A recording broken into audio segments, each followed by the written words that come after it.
Okay, hello and welcome. Thank you very much for joining us for the first of our new series of webinars and interviews that we're calling the Inside Track. This is the first one, which we're really excited to present, which we're going to be talking with Mr. Jamie Lidell, who I see has popped up. How are you doing, Jamie? I'm very well, yeah. How are you? So good to see you. Yeah, it's great, great. Yeah, So nice to see you too. we're talking across 6 time zones, I think. They said it couldn't be done. I'm actually asleep right now, but my unconscious is often more lucid than my conscious. So Awesome. let him take control. So I'm just gonna let you know how this is going to work. Those of you that are watching, so we're actually doing this inside Zoom. So those of you in Zoom, thank you very much for joining. And we're also streaming out on live onto YouTube and Facebook and LinkedIn as well, I think. And actually, if you want to join us in the Zoom, there's still time, so you can register. The guys will put a link into the streams, and you can win a copy of Pro Tools Ultimate for a 1-year subscription. So do come and join us there. We are in Zoom. You'll notice that there are some options for view. If you switch it to gallery view, then you'll get to see me and Jamie at the same time. So that's probably the best way to do it. We also have a Q&A button, which is at the bottom. So please do pop in some questions for Jamie. If you are on YouTube or Facebook, you can also put questions in the chat. We've got a few of the team lurking to chat, so they'll pass things over. They'll also, if you've got general questions about Pro Tools and stuff, ask away and they will answer them. So cool, but yeah, so we'll probably save up some questions. We'll have a bit of a chat first. I'm just going to say the next one of these we can do is with the composer Amy Doherty. So we'll put a little QR code on there. I'll put that up again at the end. But for now, I am going to switch those slides off so you can see our big faces. Big face. Like that. Oh, look at the size of that face. Is that a dummy head behind you there?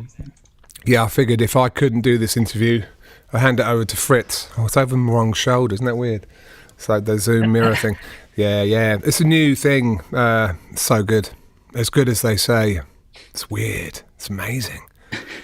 It's great. Simple things. Like if, you try to record. See, this is a thing for me, doing a lot of looping. Say you just feel like, I'm just going to record a bunch of claps now to make this whole thing sound a bit, more human, bit more moving. You say you've got like a regular mono mic, where you start stacking claps, they start to get really... I mean, you can move around the room and it gives a sense of something. You do that on this thing, it's just like, it's perfection. It just sounds like it's really happening. It's really like a world of difference anyway. I wish they weren't so expensive. It's just ludicrous. You're actually using it as a dummy head. It's not just a studio friend.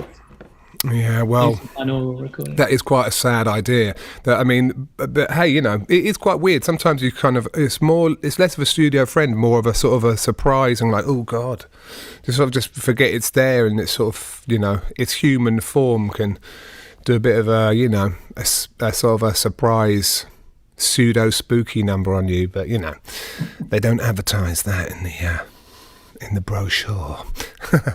But yeah, it's cool. So I wanted to introduce you a bit. People might have come across you in lots of different ways. Possibly like this, doing podcasting. I mean, that's right. Recent. Yeah, although I don't usually appear. I'm usually, behind the wall of the pod. The pod garden. Pajamas. Yeah, exactly.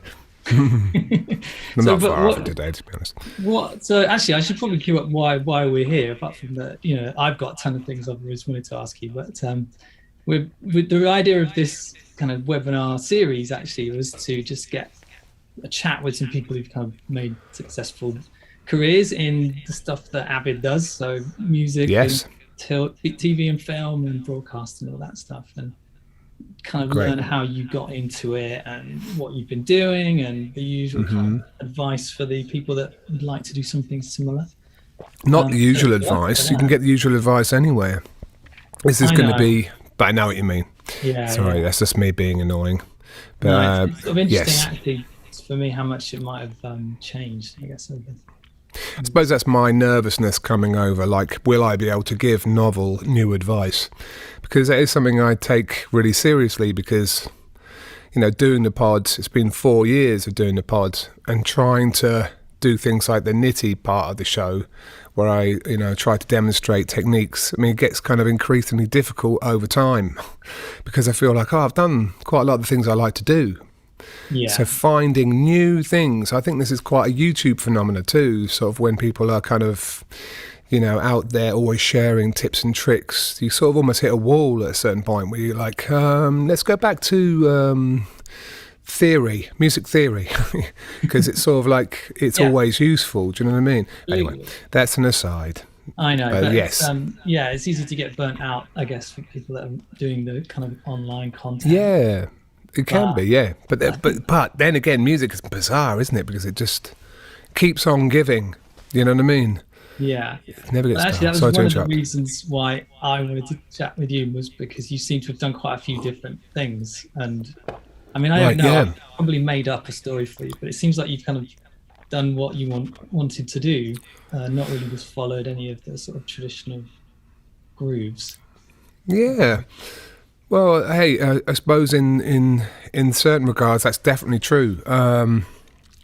I was on Warp Records, for example, Yeah, for 14 years.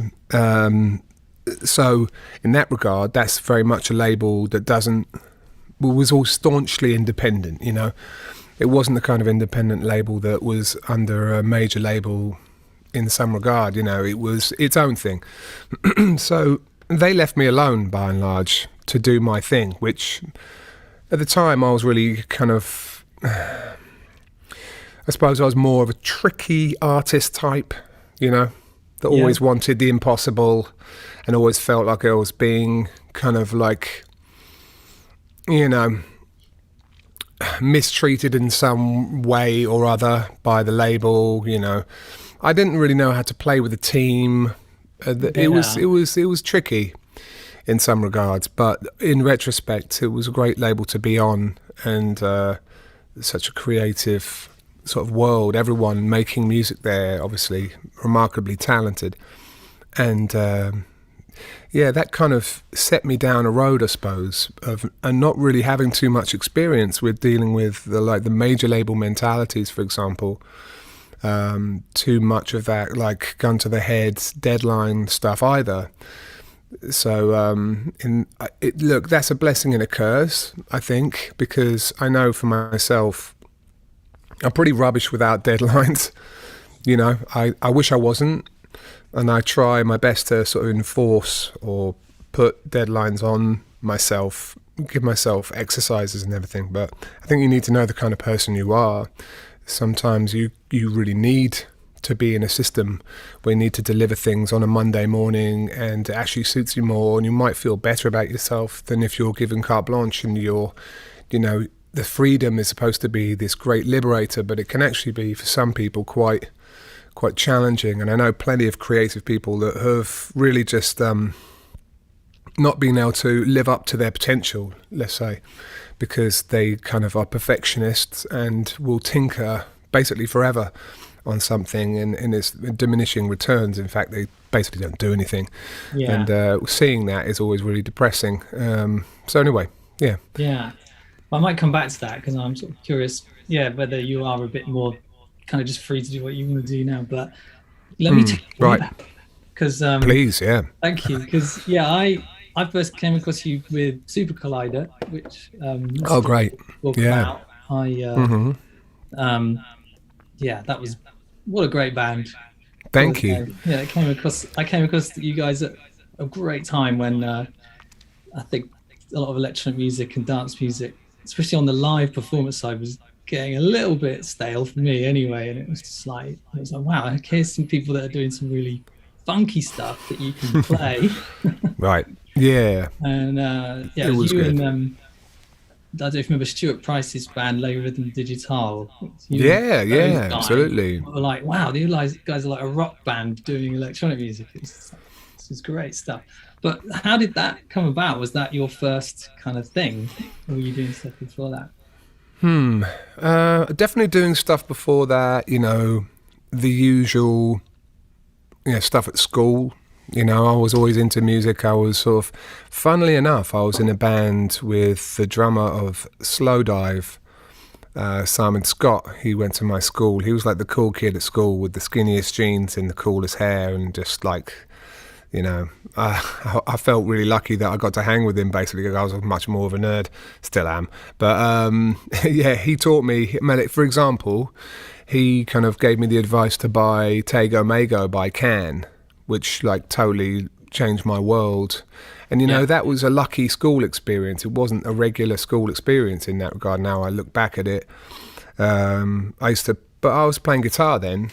I just wanted to be Prince, so I just sort of had Prince shit on my walls and got all the same pedals as he had. I saved up my lunch money. I didn't get a full lunch so that I could get like 80p of the lunch. I had like beans on toast every day. I mean, I could have got a job, but I mean, eventually saving 80p every day kind of got me towards a Boss pedal after a certain amount of time. So then I afforded like 4 or 5 Boss pedals, and just sit in my room playing pentatonic madness, probably driving my mum crazy, and playing a trombone at the same time randomly, and doing sort of due diligence and turning up to these kind of very formal sort of brass band meetings every week, and sort of playing second trombone for years, really not really enjoying it, but giving me a lot of ear training, I think, because the trombone hasn't got fixed position. You really need to use your ear to tune. I came to realise later doing looping that a lot of my sense of pitch probably came from that time. Right. I suppose this is a roundabout, rambling kind of story to say that music had been swirling around. Do you know what I mean? It wasn't just like a kind of, obviously for no one it just sort of just lands, but and I got so much positive attention from early school teachers who basically always put me in plays and, would make me sing.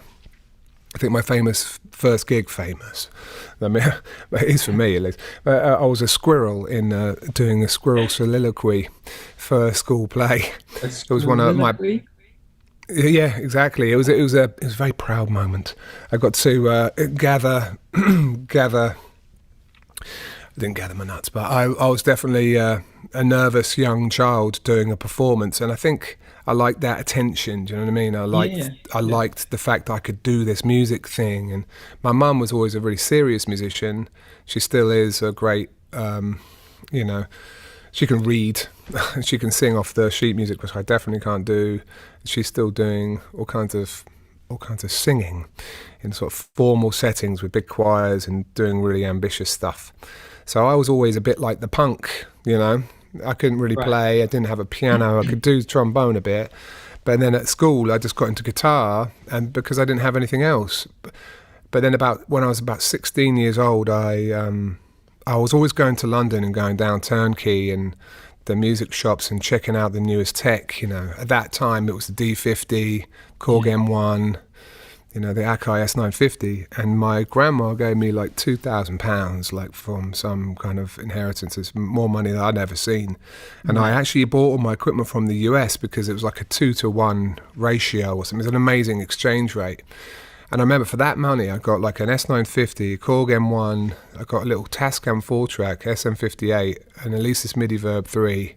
Wow. And that was my setup. And actually my first gig, I didn't know what to do with it, to be honest. I just had I thought, I really need a sampler. This is the new thing. I kept reading about it. I was avidly reading like these, avidly. You can use it like that, yeah. But I was checking out all the music mags and just thinking, okay, these samplers, what's the deal? I got this sampler and I just didn't know what to do with it, to be honest. But eventually, a guy in the little village I was living in, Brampton, just outside Huntingdon, Cambridgeshire, name check Brampton, rave crew. There isn't much there, but not very far from me, actually. Is it not? Yeah. They see, the vibe. I mean, basically, some sort of relatively, I don't want to use a term like disparagingly, but he seemed a bit shady. This guy in the neighbourhood, somehow caught wind. Now, this story is not clear in my mind, but it's absolutely true. Caught wind that I had a sampler, and I was about 16, and was like, oh man, you know, he gave me like a Breaks record, and I started to get hip to the idea of sampling off Breaks records. And I'd go down to Cambridge and I'd get like a street sound. I'll get a couple of like Breaks records, and I'd be like, oh yeah. And now I see what the sampler's for. You know, you can sort of, you can give yourself a backbeat that's not horrible. Because I actually had this Yamaha drum machine for a while that was a true turd. It was like an RX-15 or something. It's horrible, that thing. Yeah. And I just thought, how are you going to make music on this? Because obviously I did the thing as a young kid, so I'm giving the whole story now, but of like, you know, doing the two tape decks in my mum's living room. You know, everyone did that. You had to do that. That's a rite of passage if you're into recording. You know, play it off the speakers, record it on the other little one over here, and do the second track. And the hiss levels was, I mean, you know, it's borderline hipster. It was hipster noise levels at that time. So we wanted to get rid of noise, and so like I would try to get these really pristine samples into the S950. The guy came along and said, hey, do you want to do a gig? And I was like, what? I mean, because I started to do these sort of novelty sort of hardcore tunes, because at about that time I started getting to rave. Yeah. You know, it was just early rave. And I got a couple of rave cassettes, and I was just like, oh, this is amazing. And I could kind of make it, because it's not hard to make in a way, but you just got to, and I kind of had the right stabs, and I started to get the right breaks. And my first gig was opening for The Prodigy, which is the most random thing in the Peterborough ice rink. Like, he gave me this gig. He said, yeah, you've got some tunes. Why don't you come and open up? And I was like so out of my depth. I bowled up with my whole studio rig. Do you know what I mean? I had all the stuff I had, but that mixer I was using was like a Tascam 4-track or something. That was my line level mixer, and it was pretty poor. The levels it was just not hitting the PA right. And then basically Prodigy came on after and just blew my mind, man. Like, it was the most formative music moment in a way, because I was like, whoa, I mean, I have machines that are not that different to these guys, but how come this is coming out the speakers? Like, it really was a total mystery to me, man. Yeah. I was just like, all right. It was that, and also, like I said, the school experience was a bit bizarre, because I also had a school friend, this guy called Ben Mulder, who's Alan Mulder's nephew. Wow. Or something. Okay. Or yeah, so it was was Alan nephew? Yeah, it was a relation of Alan Mulder, obviously. Shares the same name. But he said, oh, do you want to go and see, you know, my uncle doing a mix? And he was working at the church studio. You know, now Paul Epworth's. At the time it was, I guess it was Dave Stewart's from the Eurythmics, who had it before David Gray, and then now it's Epworth's. But yeah, man, there I was at the church with Alan Mulder doing a mix of Curve on an SSL. And that was another one of those moments where I was like, all right, I don't know what the hell I'm doing. I mean, because I heard what was really cool actually about that whole experience was I heard the basic tracks come up on the board, and I'd made a little bit of music at that point, you know, pretty shitty stuff with just some MIDI in my machines. But then I heard the music come out. I was like, oh, it's not too far from what I'm doing. So, I mean, you know, cool. I mean, I was like, oh, it's a bit disappointing, really. I thought it was going to really be amazing. But then in about like 10 or 15 minutes, Alan had it just sounding bonkers. He was just moving so fast. He's just like doing these big, broad strokes. I mean, stuff I didn't understand, you know, compression, EQ, la la la, just fixing it, making it sound huge. And I was like, again, one of those moments of like, he's got kind of things I understand, but there's something completely different going on here. So that just made me fascinated, slightly intimidated, but I guess I had the arrogance of youth to go, I can do it. Yeah. You know? So was that it? Was that like, okay, this is what I want to do now? Yeah, and I remember having like that sort of that day at school where they're like, "All right, Jamie, like, what you gonna do when you grow up? You know, you know." It was like that day of what would you call it? Like, you know, careers day or something. And I was like, I want to be like a record producer, and they were like, "Well, yeah, you want to put something proper down on there as well." Do you know what I mean? And I was like, "You bastards! Like, you don't even no one believes in this. Like mum, in fairness, like I love my mum, and you know, she didn't really get it, I don't think either. She wasn't like disparaging, but I think it is one of those things where it's like, yeah, you might want a plan B. Do you know what I mean? But at that point, I was like, no. I'm kind of am one of those people who needs someone to say you can't do it a little bit. It's not one of my best personality traits, and I don't know if it's quite as potent as it was when I was younger. But I needed that. I needed someone to go, you can't do that, you know. And I'm like, oh, I'll show you, kind of. Was there anyway, like even courses and stuff you could do at that point, or there might have been? Yeah. What was your move? Yeah, I mean, basically, I didn't really have a move. I sort of just kept making music, and I'm getting to super collider. Sorry, I sort of just took it way back. When I was born, there was a hummingbird. Part one of the series. Yeah, no, sorry. No, it's great. But we're getting close. I went to university at Bristol, took all my rig with me, slightly evolved it, got like a better Mac, although it was a terrible Mac. It was like a LC2 or something. I don't know if people remember those. There was like not a capable Mac, certainly not for audio. But before that, I'd been using an Atari ST with Cubase, the classic, because the Atari ST, for those who don't know, has MIDI on it, on the machine itself, which is pretty slick and still pretty awesome. But so there I went there, and again, school connections coming through. I'd been making these songs, just in my bedroom, start to sing a bit more, as I'd done for years, but just sort of, not with any real purpose, I suppose. There was some musical kids at my school, and we were all kind of vying for being like cool bands and like, whatever, but it was all pretty low key. But I sent my demo tape to this kid who went to Strong Room Studios, he passed it on to someone at Strong Room, this guy Mick Shiner, who sort of went on to manage the Streets and other. Great Mick. Mick's an amazing guy. He's a big music fan and a big advocate of new talent, and just like a great supportive energy. I mean, he really did a lot for me, Mick. He basically brought me to the studio. I'd sent in one sort of ravey track. It was pretty bad, really, but it had some potential. It was really simple. And he said, there you go. He threw me into the big SSL room on my own with my school friend Patrick, and just was like, go. And I was like, thing is, at home with my little Mackie mixer or whatever, I could kind of get it sounding better than I could on the SSL because I didn't know what I was doing. And they didn't have an S950, so I had to put all my samples onto an S3000, and it just didn't work on the S3000. I suppose I should now in retrospect. It just didn't have the funk of the S950. It's a different machine. The S3000 was a powerful machine, but definitely didn't have the sound. So anyway, I struggled, and I didn't really like what I did that day. But there I was, all of a sudden in Strong Room A, just on my own, given the keys to the mansion. You know what I mean? Yeah. And it was a crazy moment, and basically that didn't really go anywhere. But accidentally, almost, I met two other guys there, Phil Wells and Jason Leach, and we made Subhead, just the three of us. I had all the technical know-how at that point. I knew how to make tracks, build stuff.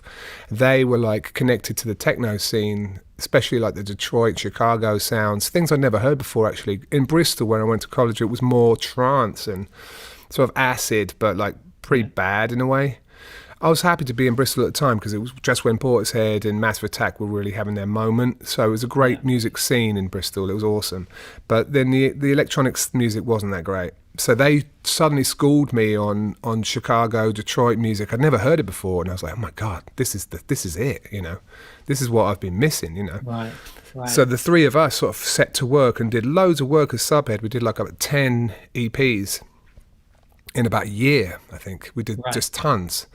Every weekend I'd go up to London and we'd just make these tracks. And we were using Mick Shiner's studio at the time, which was in Strong Room, but just across the way. It had a lot more gear than I had. It had a 909, and I could sort of learn all the gear, We had an odd lead that just come out. We had some new stuff to work with, and I was really getting to grips with this new setup. And then that got taken away a little bit, and that whole stopped. But I moved to Brighton, and randomly on the first day I was there, I saw a Tresor record bag like on the ground at this festival. And I was like, what? And there's a girl there with it, and I was like, are you Christian's sister? She's like, no, I'm Christian's girlfriend. Christian Vogel, that is. Yeah. Because I'd basically gone to Brighton to look for Christian, like on a fool's errand almost. It was like a bit like completely bonkers. It's totally bonkers, man. Made that up.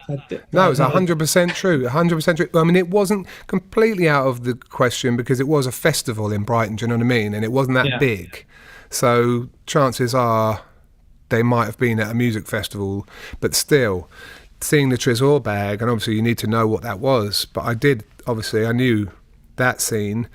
And sort of the rest is history in a way. Me and Chris, the funny thing was, Christian had played a Subhead track at the Love Parade. So I said, oh yeah, I make music under the name Subhead. And she was like, what? Christian loves Subhead. Like he was like playing that at the Love Parade, and it was just like a big moment. So all of a sudden, it was an instant connection, you know. And then I sort of moved into his Christian studio, and we just started to make tracks. And I did an EP on his Mosquito label, and I did a remix of his called Don't Take More, which was a big moment for me. And then we started Super Collider, which is our pop project. Doing stuff together and on your own at the same time. Yeah, I mean, ultimately, he kind of gave me an opportunity to use, again, much more advanced equipment. He had a nice setup. Not huge, but he had an EMS synthy and a drum station, a Morpheus, and some cooler effects and a board, and that's more than I had. So, but we pulled all our equipment together, and so it's a pretty nice setup. So it sounds like your career strategy, even though you probably didn't have it as a strategy, was to just get stuck in and follow every opportunity that you basically, yeah. See what happens, yeah, totally. Yeah. And just, I mean, it was a different time in a way. I remember that time. It was so cool. Like, not to say it was better or anything like that, but in the mid '90s, you go to a record shop. I remember, for example, Apex's Hangable Auto Bulb came out. Whatever. It was such a moment. You know what I mean? It was such a new sound. It was a revolution. Like there was all these sort of revolutions happening in electronic music. It felt like it was right on the cutting edge, and everything was able to seismically change and shift. And so you had to sort of you were there almost. You were in real time. You were seeing a scene like evolve and change, and that was really pretty amazing. The music we did at Super Collider was very bizarre in a way. We didn't even know if we liked it in a way.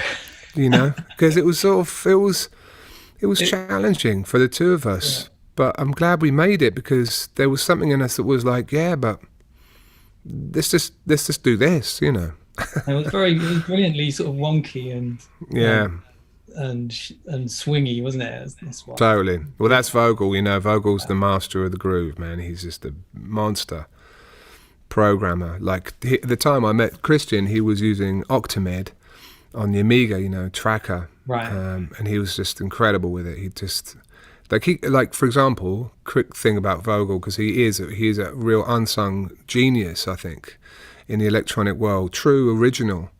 He did take a lot of energy from the Detroit scene and stuff, whatever, highly revered over there. But he found his own way completely. He found his own voice, and it would take me forever to build a live set, whatever. Christian could build a live set in like 2 hours.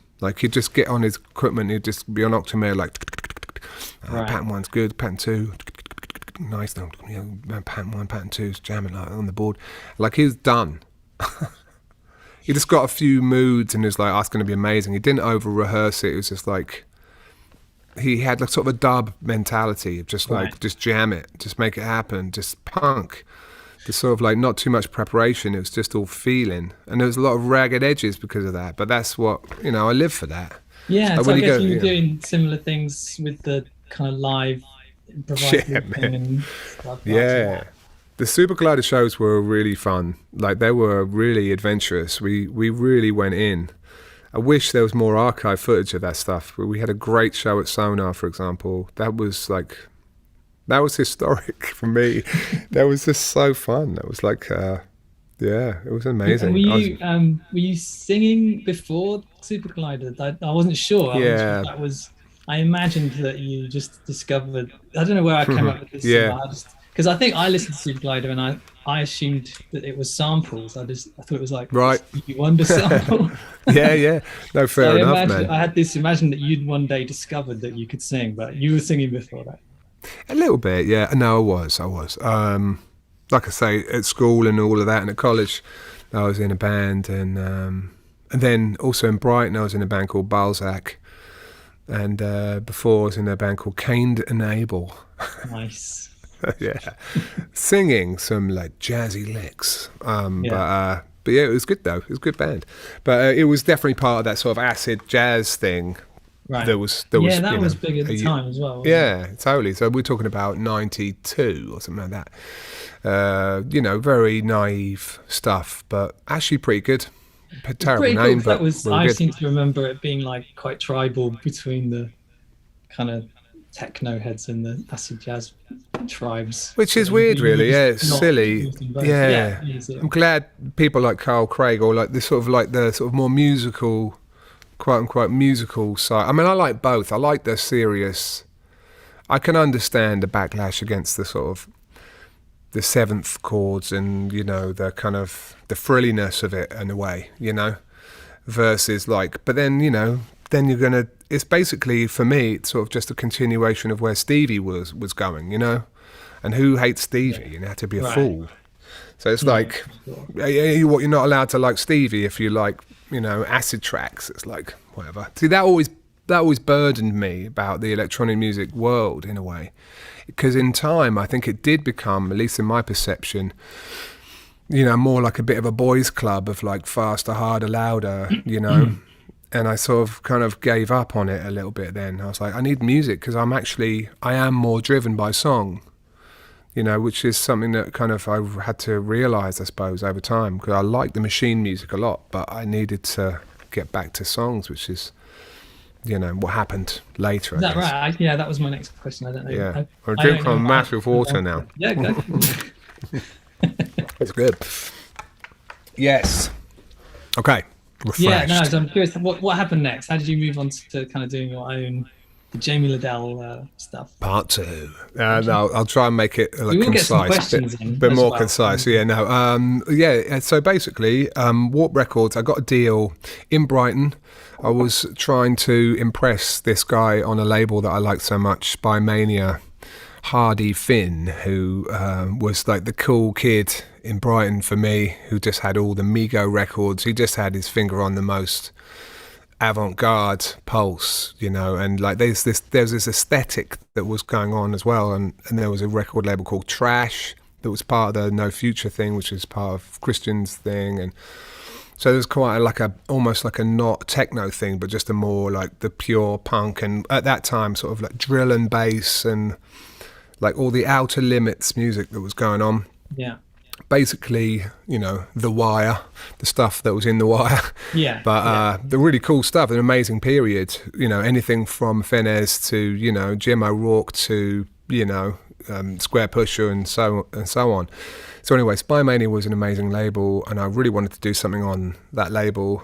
So I actually set upon doing my first LP, which is called Muddling Gear, which came out in, I think, 99. Although it was done a little before that. But yeah, that was a really ambitious record that, had a little bit of singing on it, and that was actually before, it was about the same time as Super Collider was released. I did my solo thing, although it's very much under the radar. It's definitely like a one for the heads, although it is coming out soon on cassette. Nice. Cool. Yeah, I'm having a reissue. I've got the music back from after all these years. I now own it, and I'm putting it out on cassette just for fun, because it's the kind of album that really would live well on cassette, because it's quite a grimy and crazy one. But that caught the attention of Warp Records because Square Pusher had gone down the same trajectory. His first record was on Spy Mania as well, and that was not something that kind of was a coincidence. I definitely had the hope that that might happen, and I was at the time hanging out with Tom Jenkinson because the kids in Brighton I was hanging out with went to school with him. It's a school called Kegs, like a fancy school. Like a lot of Hardy from Spy Mania went there. This guy James Stevenson, who's a great bass player, another musician in town, and also Matthew Yeking, who's a wonderful musician, underrated, tremendous talent, and just a brilliant mind. So they were all incredibly smart, these guys, and quite intimidating in a way, but including Tom Jenkinson, who I did work with. I recorded with him on Music Is Rotted One Note, although he never credited me, but, you know, it's all good. Now you know the truth inside the track, because it's fine. Yeah. Oh, I've lost my train of thought. Oh, yeah, basically, then that started me down the road of 14 years on Warp Records. Yeah. Because at the time I was signed to Rob at the label, who unfortunately died soon after I joined. It was a really tragic kind of cancer story. Yeah, that was really rough because he was the one really that saw my potential. Not to take anything away from Steve Beckett, but I think he'd agree that it was really Rob that kind of spearheaded my being on the label. Yeah. He was my advocate in a way. I think he saw when I started to do the song Daddy's Car, it was like a kind of a Prince number with like a little loop, and it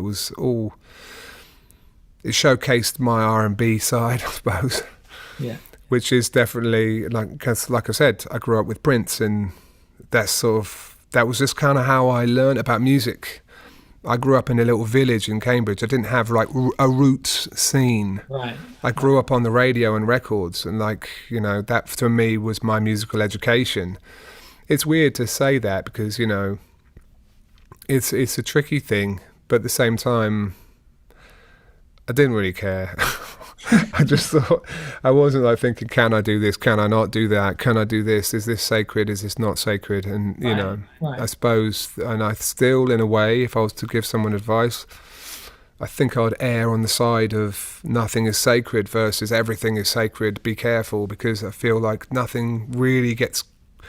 A lot of great music has come from the nothing is sacred mentality. Kind of destroying stuff, merging stuff, there's a lot of energy that comes from that. So anyway, that's just an aside. But that's how I started down the road on Warp, really, and then the rest is history. I did a bunch of albums, and then, did a lot of live shows. The live shows are really the thing that kind of, made it possible for me to buy this house, for example. Not to be too... on the nose about it, but I played solo, and it was the only way I could really make money. I moved to Berlin after I signed my deal with Warp and basically run out of money. The advance was not big. Yeah. The deal was long, 5 albums. It was a big commitment. I didn't really realise what a commitment it was at the time. Advice to others, maybe don't take a 5-year contract. Yeah, I was going to ask you that. Would you do that now? Would you take No, absolutely not. It doesn't make any sense in this modern climate, I don't think, at all. Even in those days, it didn't. I actually think I got let off 1 album early. I'm not a prolific guy. I didn't really do albums every year or whatever. I wasn't like Prince. I kind of was fumbling around, getting stoned a lot, and just sort of living a life in Berlin and touring, to be quite honest. I toured most of my time. And that was really a whole other thing. Doing the live thing. Basically, what happened was I found myself in Berlin. I was like, on cloud 9 in a way. I got my Warp record deal. I was like, well, I got what I wanted, but then I ran out of money. I was like, I've got to make this record, and I don't have a studio, and I don't have any money. Well done. Now what are you going to do? So basically, I sat in my kitchen in Berlin and just sort of started hatching a plan. I basically almost did a sort of an analysis of myself. What I'm never going to be as funky and amazing at the techno thing as Christian. I'm never going to be able to compete on these levels. So I can't do this, and I can't do that, but I have a voice and I can improvise, and maybe I should use my voice somehow. And then actually I love looping because my guitarist in my band Balzac had a looping pedal for his guitar. And I'd come in and hear him practicing and I was like, oh my God, I just love this looping. I just love it when he loops his guitar. It just did something to me. It just like made me think, this is such a cool thing. And then I actually heard Matthew Herbert do a show where he had a few little Boss pedals. It was looping, but it was just like really short little loops. But still, that was another pivotal moment for me to see the connection between an event happening and then you hearing it and just thinking, oh man, obviously it's so commonplace now with Ed Sheeran headlining Wembley as a solo looper, you know.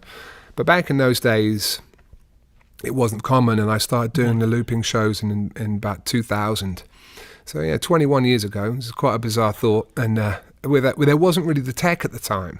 There was these Boss pedals. There was a little bit before the DL4. No, it was around about the same time as the DL4 came out. The green pedal that was so important. You know, the Line 6 pedal. Still a great pedal now. But that was really how I cut my teeth. But then I soon realised the limitations of that. And I thought, I'm going to have to get onto Max MSP and build my own looper. So I spent 6 months in the lair when everyone was worried about me, like, what are you doing? Why are you making Max? What's this? I basically stopped making music. I taught myself Max and then made this looper, and then that damn looper was my life. Yeah. I opened up for Prince with that looper, James Brown, Bjork, you know, with the looper. It's pretty awesome if you be able to go down that rabbit hole like that, if something really just grabs you to just go and do it, hey, it was out of necessity, I'll be honest. I had a real purpose, and I think that's another thing.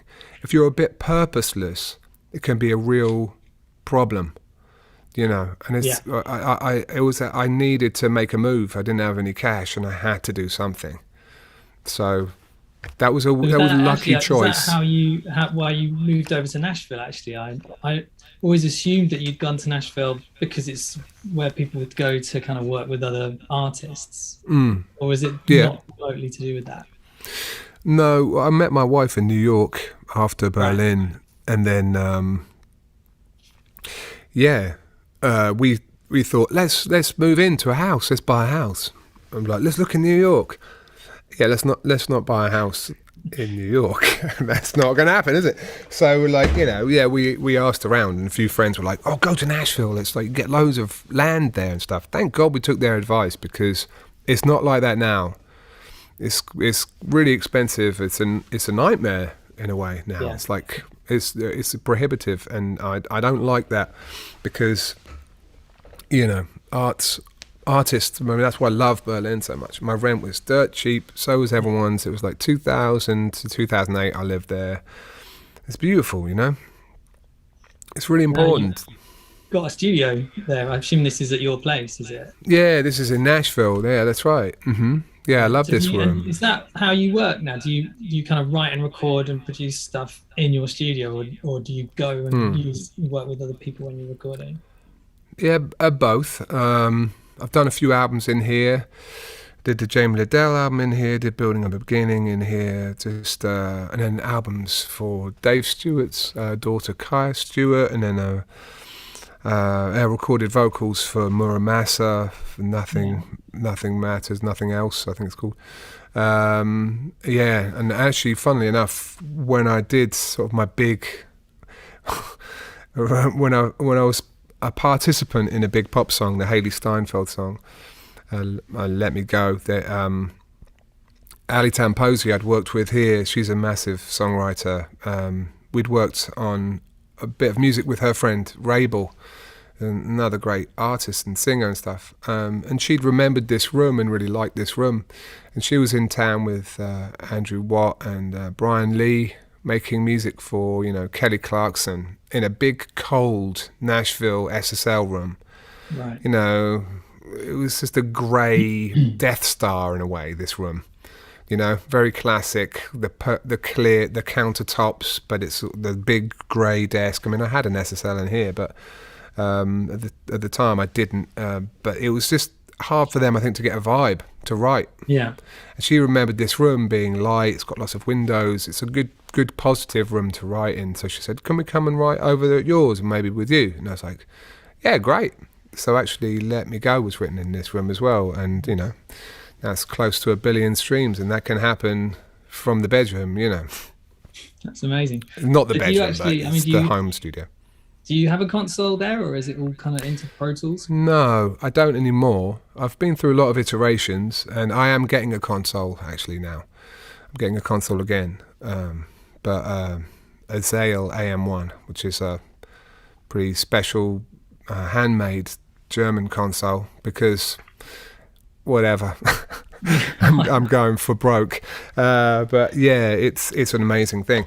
I wouldn't buy any other console really, but I love consoles. That's the thing.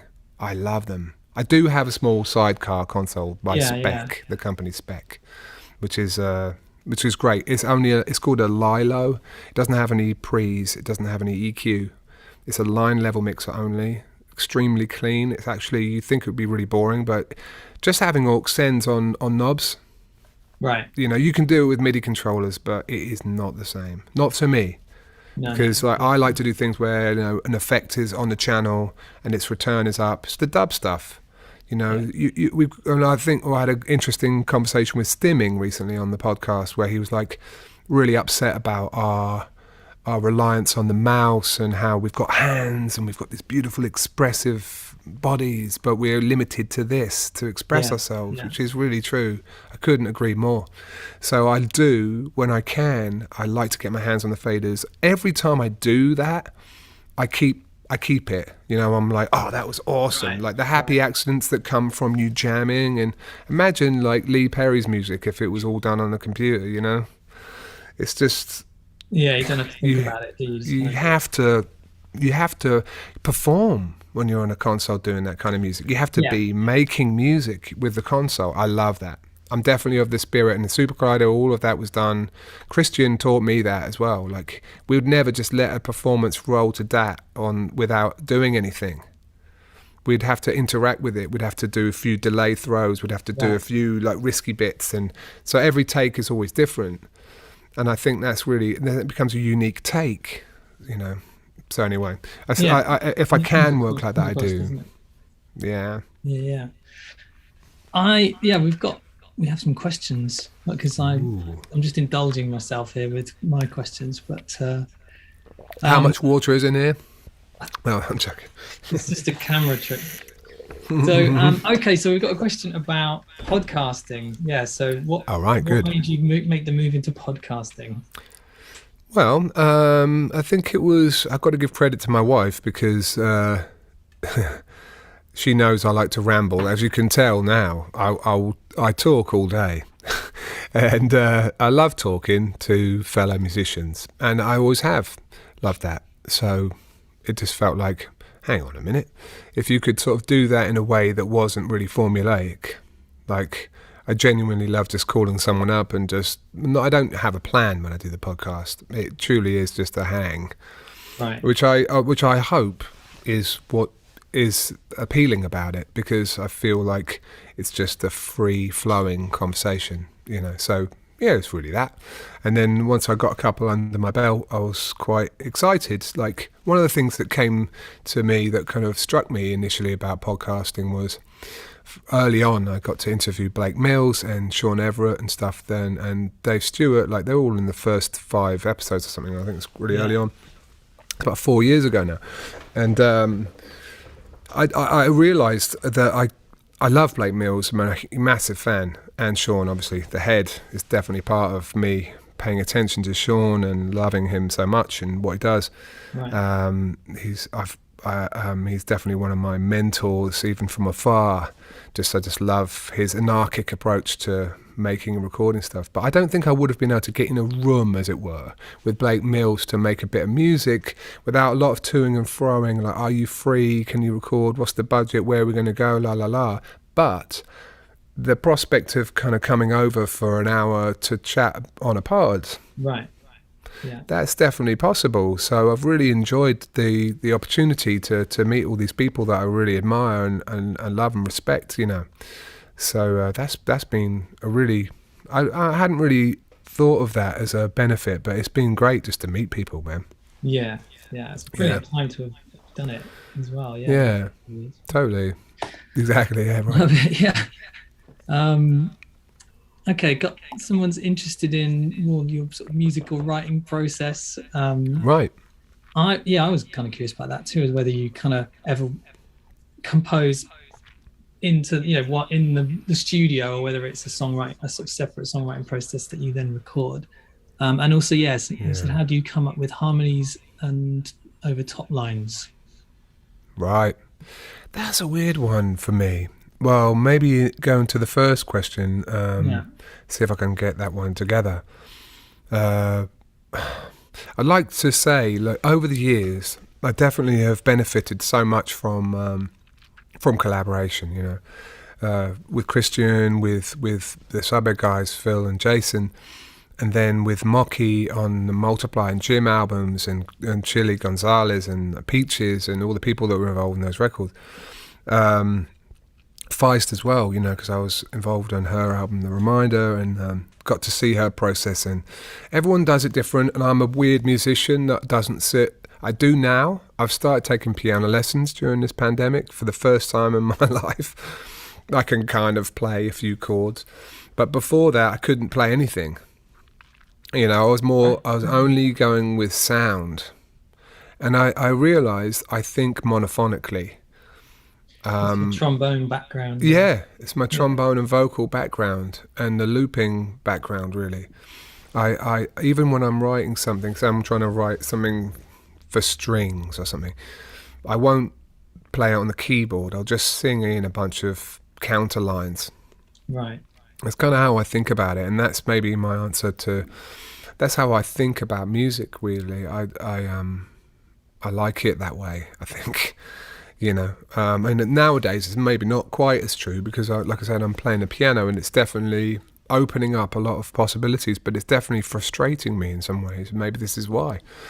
So yeah, I think I go about writing music. Often my biggest sort of successes have been just what I like to do. There's a few ways. I really actually like this method, having lyrics first.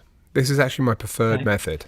This is what happened with a lot of my quote-unquote biggest songs, whatever. And then it doesn't always happen this way. Of course it doesn't happen this way.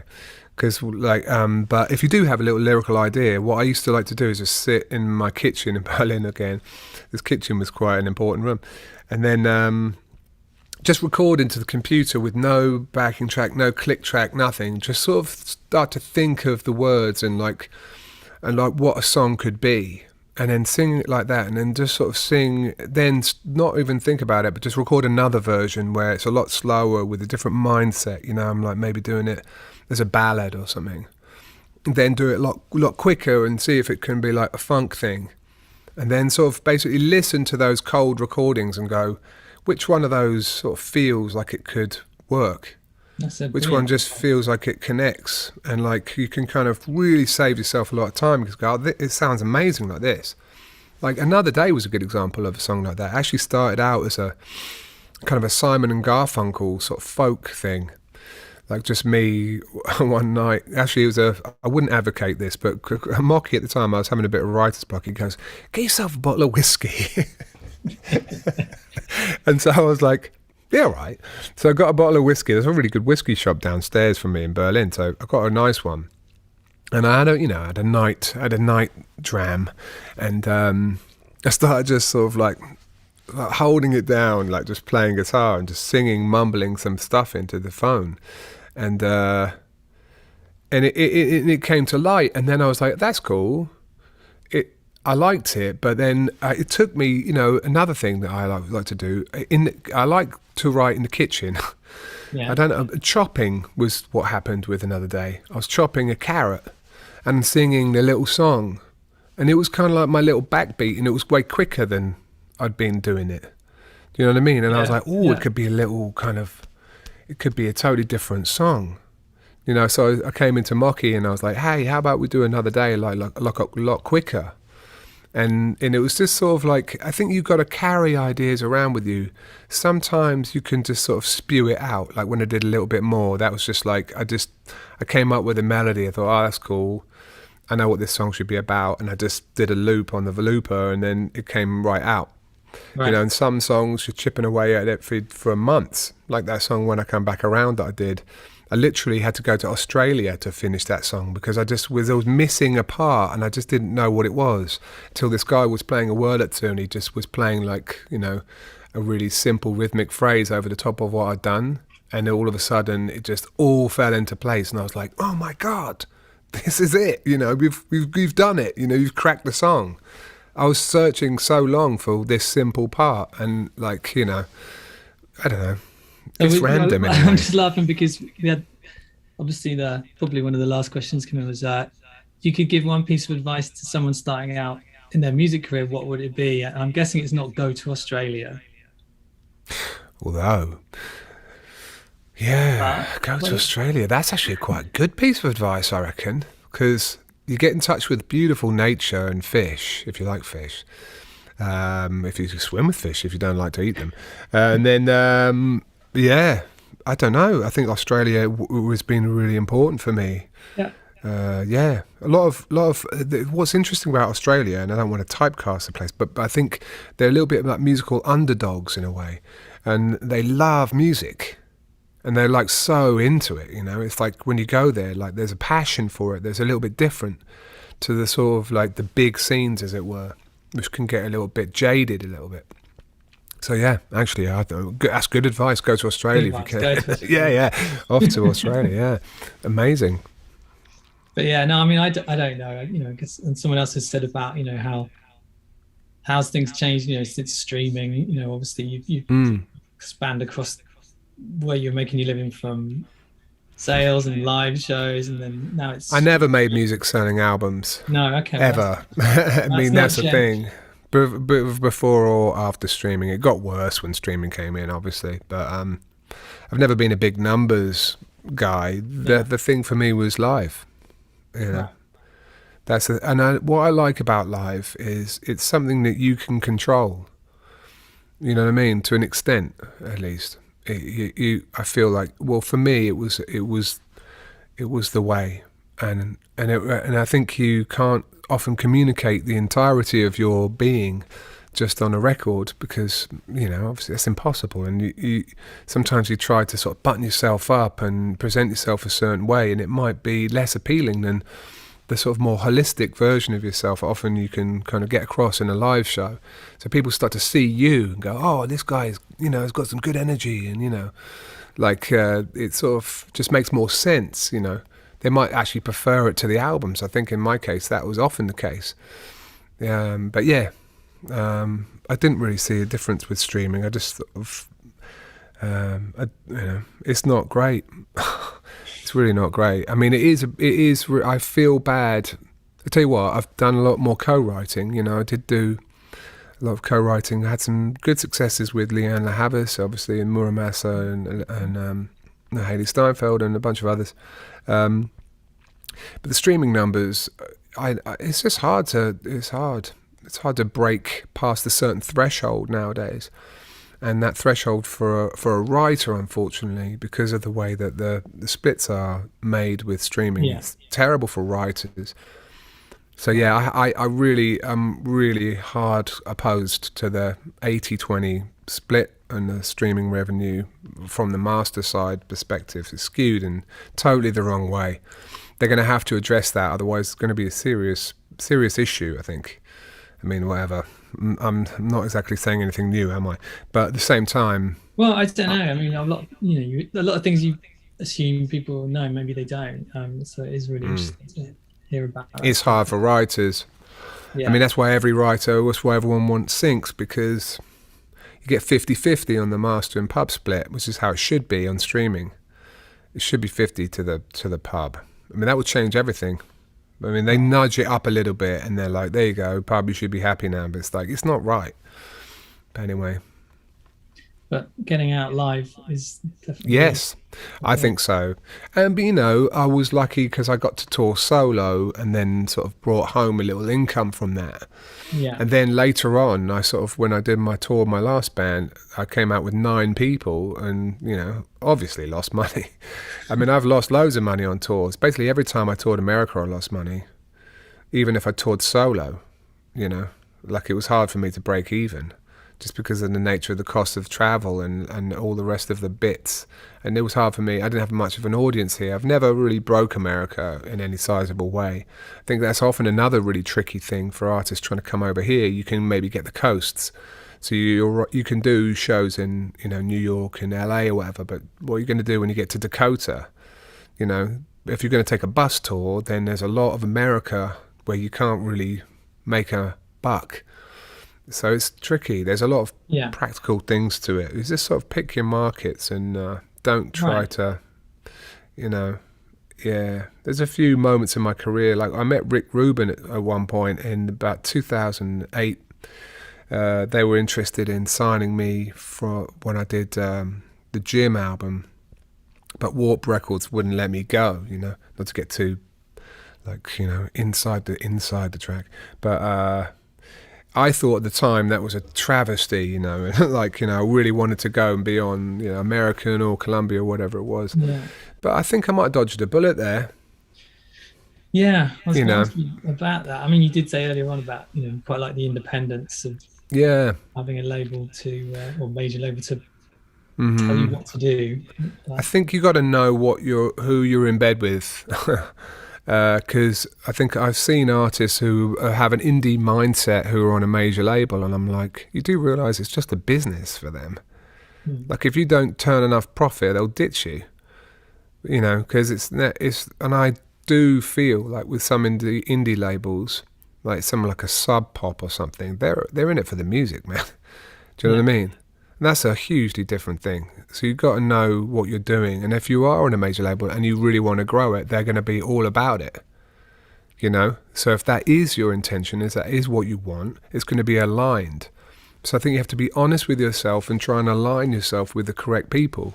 Because it really upsets me when I've seen a lot of great, like, writers have a lot of good ideas and everything, but they're shackled by their label deals, and their A&Rs don't want to let them be something else. And I'm like, dude, the best thing that could happen for you is they ditch you. You know, because then I'd hear this music that I'm hearing you make for me now, they're not letting you do. Like, so that sort of stuff used to drive me a little bit bonkers. Yeah. But for some people, it's a great fit and it works so well. So you can't generalise. You've got, you know, honesty is important. I really love what you said about when you were in Berlin and you just kind of took a very hard look and what are my skills? Yeah, right. Just had to. Yeah, exactly. That's a hard conversation to have potentially, but if you don't do it, then you'll find yourself years down the road going like, oh man, how did this happen? Do you know what I mean? Seriously, you can sort of kind of go with the flow a lot, especially if you've got pushy managers, who've got pushy people in your team. You know, they might sort of have your interests at heart, but sometimes it's more their interests at heart, to be honest. So I think you've really got to just have those hard conversations. And artist types often don't want to do it because we're like little children. So that's sort of an adult mindset versus a childish one in a way, not to get too, you know, pub philosophy on it or whatever. But it is important, I think, at some point to just put the adult hat on. Before you make big decisions, at least. Then you can go crazy. Well, thank you so much Pleasure. for your time. This has been absolutely brilliant. I think you've definitely passed on some gems, as well as just some real interesting. Well, thanks, man. I mean, like I said, I mean, the coffee was kicking in, so I think a good historical ramble can kind of get long. That's great. I hope I wasn't indulging myself too much because I've wanted to know all that stuff, but I'm sure absolutely. Absolute pleasure, man. Yeah, thanks so much for having me, and thanks guys for your questions, and you know, come along, check out Hanging Out with Audiophiles, the pod. I'm sure you'll, you know, find a guest or two that you are interested in. It's been 4 years and I've had about 90 guests at this point, and everyone from Mark Ronson to Susan Rogers to, you know, Wendy Melvoin from Princeton Revolution, Blake Mills, Sean Everett. They're all there on the pod. Sorry really for the blatant plug, but at the same time, you know, I'm really proud of it. And I feel like there is a lot of great knowledge in there, not from me, you know, from them. So I'm always happy just to share that, to be honest, you know. Brilliant. Well, there'll be a follow-up. Anyone who's registered will get a follow-up email from us, which will have the link to the podcast in, which is definitely good. Cool, man. Because it's a variety of guests, isn't it? So it's not just musicians, it's also engineers and people in the industry as well, like making stuff.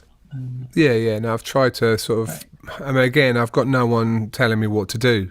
So if I feel like interviewing a really unknown, local guy, just because I think they're great, then they'll be on the show. And then next week it might be, some vastly different kind of character. So hopefully it's entertaining. But thank you. Thank you very much. Pleasure. I'm going to just remind everybody that we have another one coming up. Amy Doherty, which is going to be fantastic, on film scoring. Looking good. So that's on Wednesday. And grab the QR code with your camera app if you would like to do that. But so it's just for me to say thank you very much again. And thank you everyone for coming and watching. Brilliant. We'll see you next time on The Inside Track. Good one.